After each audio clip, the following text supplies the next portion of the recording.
마시는 알부민 남재현 원장이 직접 배합한 건데요. 혈액 운반에 좋고요. 간과 심장 컨디션 개선하고 단백질 공급합니다. 피로 회복에 좋고요. 이봉규 TV 단독 혜택입니다. 2+1 한정 특가인데요. 하루 한 병이면 충분합니다. 알부민 좋은 거 아시죠? 애국 기업이에요. 또 남재현 화이팅. 네, 이상규 최고위원 후보 모셨습니다. 어서 오십시오. 예, 안녕하십니까. 자, 이제 투표가 시작된 거죠. 예, 투표가 시작됐습니다. 오늘부터입니다. 예, 오늘부터 투표가 시작되면은 이게 23일 날이 이제 발표입니다.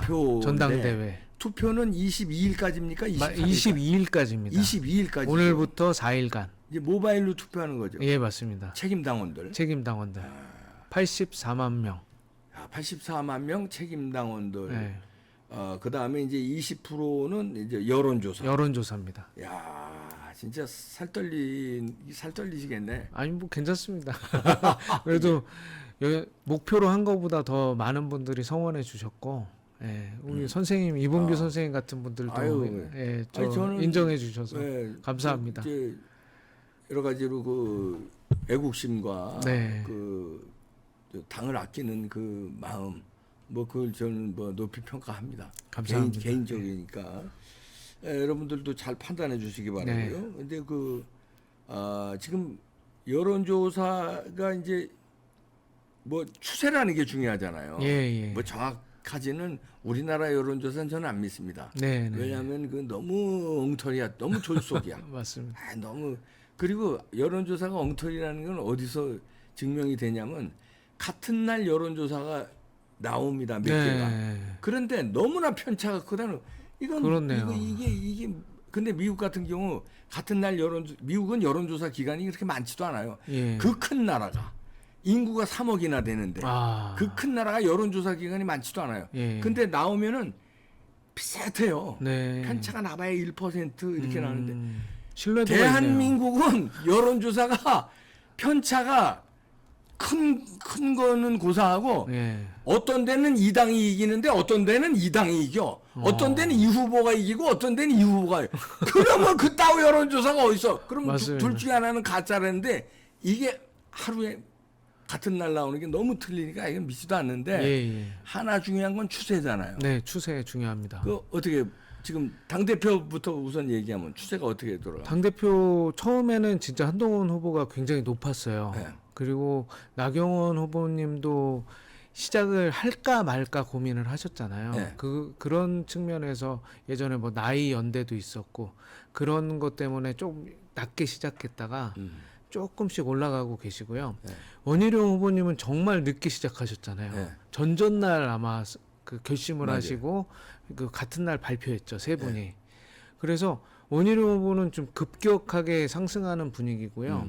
나의 후보님은 천천히 올라가는 분위기고 어제 또 사건이 하나 있지 않습니까? 그저께 사건이 아침 토론하면서 한동훈 후보가 해당 행위한 거 폭로한 거 그거에다가 그날 있었던 합동 연설회에서 팀 한동훈에 대한 비토가 굉장히 많았습니다. 한 4명의 후보가 그 얘기를 했습니다. 그래서 이제 분위기가 조금 팀 한동훈에 대해서 조금 이게 뭐지? 우리 당이 그리고 그제 선관위에서 그날 합동 연설 듣고요. 발표를 아예 결심을 했습니다. 다시는 러닝메이트 제도를 못하게 하겠다. 이걸 결정했습니다. 그렇죠. 그러면은 지금 이미 틀린 거잖아요. 그렇죠. 팀 한동훈 자체가. 팀 한동훈. 그래서 이게 며칠 사이에 쑥 빠지는 느낌이 드는 겁니다. 팀 한동훈이라는 건 이제 한동훈과 최고위원 후보에 나가는 장동혁, 박정훈, 그다음에 청년 최고에 나가는 진정호. 그렇게 갈 팀 한동훈입니다. 그 팀 한동훈이 지금 빠지고 있다. 빠지고 있습니다. 지금 이제 걱정은 우리가 이걸 걱정해요. 전당대회 이후. 그러니까 이제 한동훈이 됐을 때와 한동훈이 안 되고 뭐 원희룡이나 나경원 이 둘이 합쳐서 됐을 경우 2차 투표에서 큰일이죠. 그냥 한동훈이 됐을 때부터 우선 생각을 해보죠. 그러면 어떻게 될 것 같아요? 저는 뭐 오래 못 갈 것 같습니다. 그 한동훈 당대표의 이 구도가 왜냐면은 지금 총선 백서가 발표를 안 한 거 아시죠? 예. 전당대회 이후에 발표하기로 했습니다. 근데 그 비상대책위원회에서 이렇게 결정을 내린 사안이고요. 그 대신 조정훈 위원장 당신이 하려면 하시오. 근데 그거 당규 위반이거든요. 우리가 총선 백서라면서 당규 위반이 심각한 걸 알기 때문에 이 총선 백서가 쓰여진 건데 예. 당규 위반을 조정훈 위원장이 할 수 없잖아요. 예. 그래서 전당대회 전에는 발표를 안 하기로 했습니다. 예. 했기 때문에 내용을 모르잖아요. 근데 당대표가 한동훈 후보가 되면 발표해야 되잖아요. 발표해야 되지. 예. 그리고 조정훈 위원장은 전당대회 끝나면 다음날 발표하겠다고 결심을 했어요. 24일이죠. 예. 그러면요, 그걸 발표하면 어떻게 되겠습니까? 모든 사람들이 한동훈 대표와 장동혁 사무총장과 홍영림 여의도 연구원장의 책임이 실기를 책임.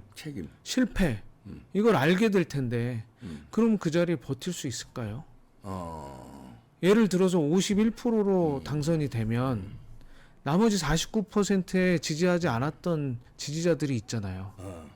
그럼 보시면 알겠지만 민주당이 저렇게 지금 우리 대통령실과 당을 발목을 잡고 맨날 특검한다고 특검하면은 거기서 발견된 단서로 너를 끌어내리겠다 하고 있잖아요. 우리는 마찬가지로 이미 단서가 다 나와 있습니다. 총선 백서에. 특검이 끝난 거죠, 일종의. 그러면 뭐 제가 봐서 탄핵 비스무리하게 금방 되지 않을까요? 곧바로죠. 곧바로. 네, 전당대회 이후 발표가 최악의 수갔습니다. 제가 봐서. 그러네요. 곧바로 그렇게 되니까. 그러면 이제 반대로. 네. 자, 1차 투표에서 과반을 획득을 못해서 2차로 원희룡, 나경원, 윤상현이 이제 합쳐서 네. 한동훈을 꺾는다. 그렇게 됐을 경우 이제 원희룡이 당대표가 된다. 그러면 어떻게 되겠습니까?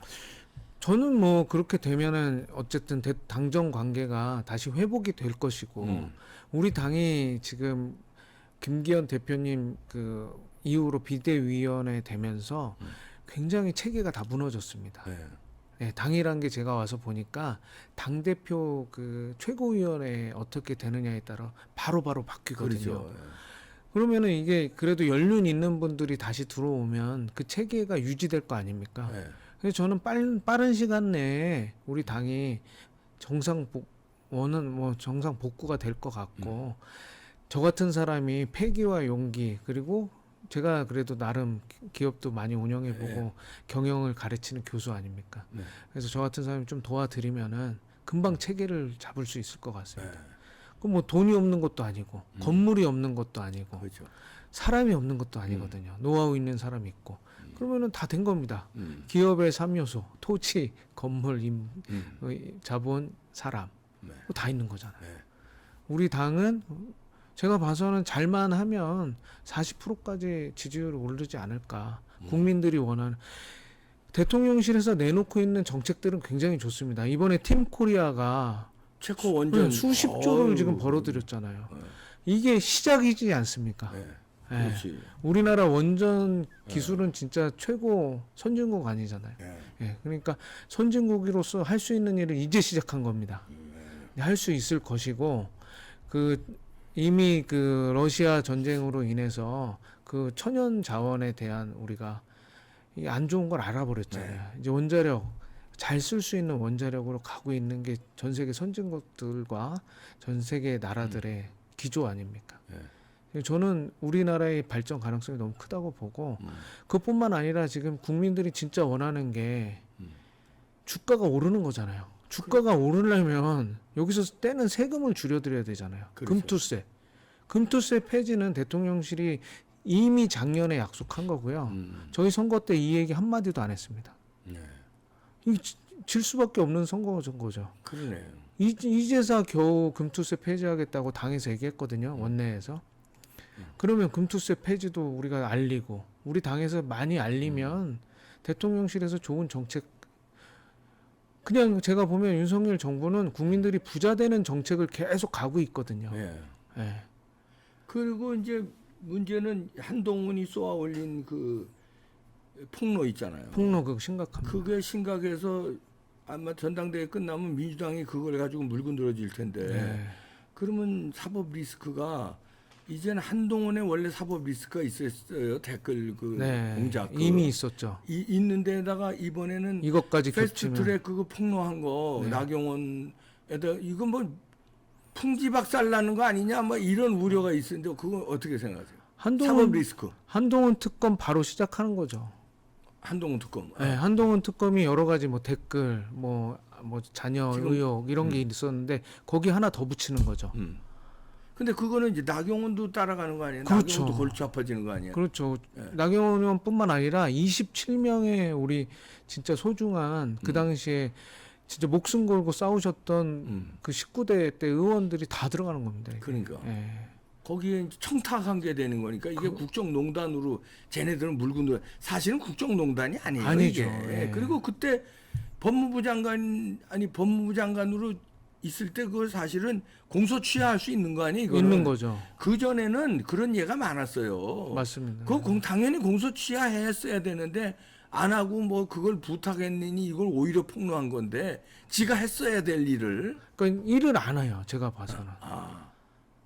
그것도 이제 댓글 뭐 이렇게 뭐 분위기 조성하고 여론 조성 팀이라고 하는 네. 그 팀도 이 법무부에서 할 일을 하지 않고 자기 이미지를 계속 쌓아간 거잖아요. 네.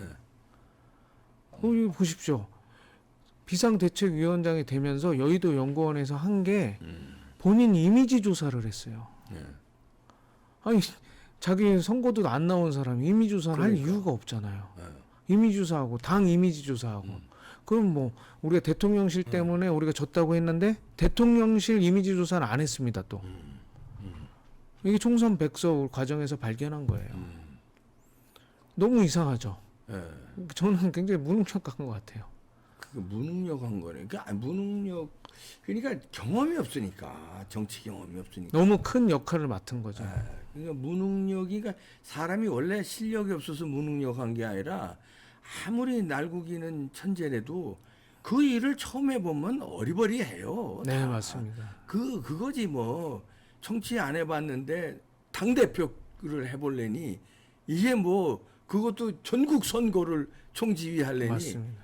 예, 어리버리할 수밖에 없는 거지. 그러니까 예를 들면 경륜 있는 선배들과 이렇게 의논하는 자리를 하든가 이런 아니면 비상대책위원들을 차라리 좀 중진급으로 했으면 좋았는데 이번에 우리 선거 때 있었던 비상대책위원들 보시면 정치 한 번도 해본 사람이 없어요. 전부 그런 면면이었죠. 예. 누구였죠 그때? 그때 뭐 김예지 의원만 한 명 있었네요. 한지아, 그래도 뭐 김혜지 의원도 뭐 그렇게 예. 경험이 많은 건 아니죠. 한지아, 한서정, 뭐 또 뭐 구자룡 뭐 이런 분들이 전부 있었죠. 정치 경험이 없는 사람. 아예 없는 분들로 했었죠. 그리고 보시면 알겠지만 이번에 팀 한동훈도 다 합쳐서 정치 경험이 한 4년, 3년 될까요? 다 합쳐서. 네. 뭐 박정훈 의원도 뭐 이제 앵커 의원 하다가 된지 지금 처음 들어오고. 이 2달 됐고 진종호 진종호도 마찬가지고. 의원 똑같고 뭐 장동영 1.5선이잖아요. 예. 장동혁 하나 그리 1.5선이에요. 예, 2년 뭐 몇 개월 하셨을 겁니다. 한동훈 위원장도 정치 경험이 당원된 6개월 얘기하더라고요. 그 진종호 의원은 또 당비도 안 내가지고 책임당원도 아니라고 그러더라고요.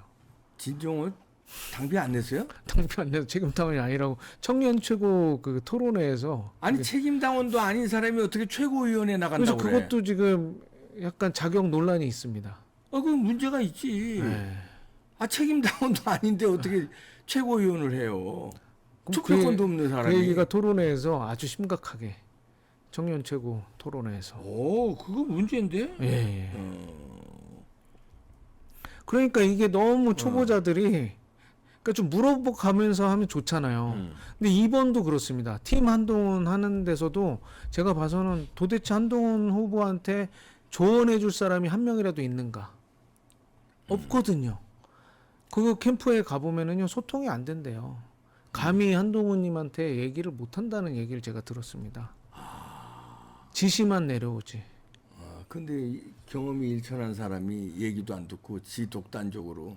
그 굉장히 심각한 거죠. 우리 당의 미래가 막아야 되는 거죠. 저 같은 사람이. 소신 있게 하고 있습니다, 지금.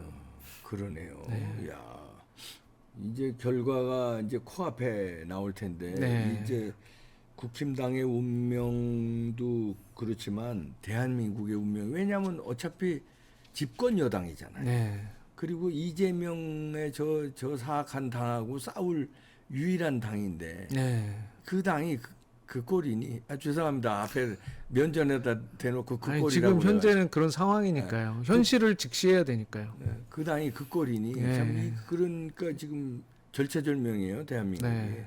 이번에 전당대회가 그나마 그래도 이 최고위를 잘 꾸리느냐, 네. 아니면 여기서 또 그냥 해당 행위나 하고 배신이나 하고 이런 사람들로 당 대표 최고위원 깔아서 하면은 이제 큰일 나는 거예요, 이제. 네. 저 이상규가 네. 인왕산 호랑이가 돼서요. 왜 대한민국의 정기를 제가 지금 연설할 때마다 인왕산 호랑이. 인왕산 호랑이를 어제 얘기했고요. 서울이니까. 어. 예, 전에 할 땐 천안이고 이제 충청도잖아요. 네. 계룡산 호랑이를 얘기했고요. 대구에서는 팔공산 호랑이를 뭐 얘기했습니다. 고대 나왔다고 다 호랑이 갖다 다 붙이는 거예요? 안암골 호랑이. 아니 네. 고대는 하여튼 뭐 어디 가면 다 그냥 호랑이다 예, 붙이더라고요. 호랑이는 풀을 먹지 않습니다. 예, 제일 굶어 죽을지언정. 제일 요란한 사람들이 고대 나와서 해병대 나오면 예, 큰일 납니다. 아유 자 시끄러워. 고대 나와서 해병대 나오면 아유 아주 술자석에서 네. 그 사람들 막 다행히 저는 그냥 육군 해병대는 안 나왔구나. 병장입니다. 예. 야 그래서 하여튼 뭐 최고위원회 네네. 되든 안 되든 네, 작게는 국힘당을 위해서 네, 크게는 나라를 위해서 예. 열심히 좀 잘 싸워 주십시오. 열심히 하겠습니다. 뭐 진인사 대천명이지 뭐 이제 하늘에 맡겨야지 되는지 안 되는지. 이런 말씀들을 들어야 되거든요. 네. 어른들의. 네. 근데 지금 우리 당은 그게 없습니다. 우리 당은 원로가 지금 숨어 있지 않습니까? 다. 네. 정말 훌륭했던 기라성 같은 어른들이 많았는데 지금 안 그 계시지 않습니까? 사람들이 저 진짜 뭐 쓴소리를 해줘야 되는데 맞습니다. 눈치만 보고 그냥 아이고 남자 그거 이제 나오실 겁니다. 제가 모시러 가고. 네. 아 그래요? 예. 이봉규 선생님도 이렇게 쓴소리 저는 많이 뭐 해주시고 저는 그냥, 네, 그냥 너무 유튜브 좋습니다. 보고 뭐 마지막으로 네. 주세요. 우리 그거 하나 띄워줘 보세요. 그 우리 설문조사한 거 우리가 그 당 대표 설문조사만 했는데 최고위원 설문조사는 안 했어요. 네, 네. 왜냐면 그건 민감해서 그렇잖아요. 예, 다 예. 누구를 또 응원할 수도 없고 여러 예. 명이 있는데 그래서 최고위원 설문조사는 안 했는데 당 대표만 3주 전에 하고 이틀 전에 우리가 했는데 3주 전에 한 거부터 한번 보시죠. 보여주시고 그 추세가 중요하거든요. 우리도 네. 추세가 어떻게 변했는지 안 보신 분들 참여 안 하신 분들을 위해서 한번 보여주겠습니다. 띄워주세요. 띄우기 전에 네. 이기는 이상규 채널이 있습니다. 유튜브에. 유튜브 예. 하는군요. 구독, 좋아요, 알림 설정. 깨알 홍보. 예. 그리고 후원 회장이 장해찬 전 최고위원입니다. 아 이상규의 예. 후원회장이 장해찬이에요. 예. 오, 예. 근데 후원에 장해찬님 모시려고 네. 너무 늦게 만들어서요. 후원금이 없습니다. 그것도 좀 네. 많이 자, 3주 도와주십시오. 전에, 예. 3주 전에 이렇게 했어요. 자, 11만 명이 투표를 엄청나네요. 했는데 네. 3주 전에 국민의힘 당대표는 누가 적합한가? 가나다 순입니다. 원희룡 60% 1등이고 야. 한동훈 31%였어요. 나경원 6%, 윤상현 2%였는데 요게 3주 후에 어떻게 됐는지 한번 보여주세요. 요게 2일 전에 했습니다. 엊그저께 9만 7천 명이 투표했어요. 야. 9만 7천 명이 투표했는데 원희룡 64% 됐습니다. 늘었네요. 그러니까 한동훈은 27% 줄었네요. 줄어. 예. 한동훈 표가 원희룡으로 그대로 갔습니다. 그대로 예. 갔다. 추세가 요 사이에는 이제 3주 사이에는 익심 논란이 있었고요. 익심 논란. 근데 이제 이게 만약에 오늘 하면은 더 늘어나죠. 왜냐하면 배신자 논란이 있었잖아요. 폭로. 나경원 청탁한 거 폭로한 게 있었잖아요. 정말 실수한 겁니다. 그건 해당 행위이기 때문에 아마 더 늘어나지 않을까 원희룡으로 추세가 이렇게 늘어났다는 거. 근데 참고적으로 이봉규 TV의 이 설문조사에 응하시는 분들은 아마 대부분 국힘당의 책임당원 아니실까. 왜냐하면 저희가 캠페인을 했어요. 네. 언제 캠페인이냐면 지난번 그 전당대회. 지난번 김기현 대표의 당대표 되고 그럴 때 걱정돼서 우리가 책임당원이 돼서 우리 손으로 당대표 최고위원을 뽑자. 그래서 제가 캠페인을 했어요. 그래서 여러분들 국힘당에 그래도 미워도 다시 한번에도 이제 우리가 고치자. 그래서 당원 가입해서 1,000원이라도 내셔라. 그래서 저도 그때 가입을 했어요. 저도 그때. 그래가지고서는 투표권을 이제 얻어가지고 투표하고 그랬는데 그분들이 많단 말이에요. 당원 배가 운동을 해주셨네요. 그렇죠. 그때 감사합니다. 당원 많이 늘어났어요. 그때. 네, 감사합니다. 이봉규 TV뿐만 아니라 뭐 신의 한수도 그때 했고 정광훈 목사의 그 광화문 세력도 그때 했어요. 그때 아마 폭발적으로 늘어났어요. 몇십만 명 늘어났어요 그때. 맞습니다. 그 전에 이준석 당대표하고 그럴 때 30만 명 30만 명인가 그랬는데 그때 폭발적으로 늘어났다가 실망해가지고 좀 빠진 게 80몇만 명이에요. 지금 84만. 83만이. 100만 가까이 갔다가 우리가 꽉 늘려줘서 그러다가 실망해서 빠져서 84만 명 된 거예요. 제가 열심히 하면 또 다시 해주시는 거네요. 그렇죠. 예, 근데 감사합니다. 그런 책임당원들이 지금 11만 명, 9만 7천 명이 투표를 한 겁니다. 대단하십니다. 추세가. 어대룡이네요. 어대룡이 지금 돼버렸어요. 어대룡. 어대룡. 그러면 팀 한동훈의 최고위원들도 같이 빠지지 않을까. 감사합니다. 장동혁, 박정훈, 진정호. 이 팀 한동훈이거든요. 그렇지 않을까 저는 예상해 봅니다. 이상규 후보의 선전이 결과가 어떻게 나오는지 저 선거권 난 다음에 한 번 또 나와서 그 뭐야 되든 안 되든 그 있잖아요. 복귀라고 그러죠. 복귀를 한번 해주시죠. 제가 막걸리라도 한번 모시겠습니다. 아예 그런 거 그냥 술 끊었어. 진짜 나와서 복귀를 한번 전당대회 끝난 다음에 복귀를 하는 걸로 합시다. 제가 꼭 성과를 내겠습니다. 네, 감사합니다. 이상규 최고위원 후보였습니다. 감사합니다. 감사합니다.